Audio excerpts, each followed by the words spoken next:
3 дугаар эмнэлэгт туслалцаа үзүүлэх санаачлагыг Шведэд 10 гаруй жил ажиллаж амьдарсан Алтан уяг гаргаж, тус улсад ажиллаж амьдардаг 300 гаруй монголчууд нэгдэн оролцжээ.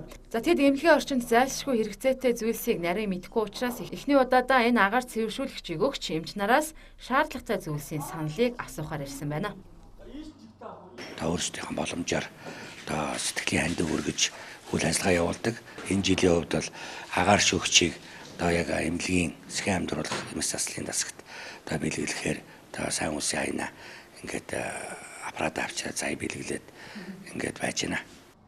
За энэ агаар цэвэршүүлэгчийн эмнэлгийн орчинд ялангуяа мис заслын дараах эрчим тэмчилгээний тасагт халдвар тархахаас сэргийлдэг нэн шаардлагатай зүйлсийн нэг гэлээ. Тэгээ мис заслын дараа шархны халдвар их гарах бас эрсдэл өндөртэй байдаг. Олон хүнийг өрөөнд твтдэг учраас энэ бүхнийг бол энэ аппаратыг бид нар ашигласнараа үйлчлүүлэгчд маань цэвэр агаараар амьсгалах, өвчин хурдан эдгэрэх мөн нэг өвчтөнд байгаа нэнгийн инфекц бусад үйлчлүүлэгчд халдвар тархахаас сэргийлэх, тэр өрөө тасалгааны агаарыг цэвэрхэн байлгах маш чухал ажил хөтөлтэй юм аппарат байгаамаа. Шведэд ажиллаж амьдардаг монголчууд өнгөрсөн 100 мөн галт өмрийн гамшигын үед нийлж хандив тусламж хүргэж байсан юм а. За цаашдаа тэд нийгэмд хэрэгцээ шаардлага бүхий салбарт хурц ажиллахыг хичээх болно гэсэн юм а.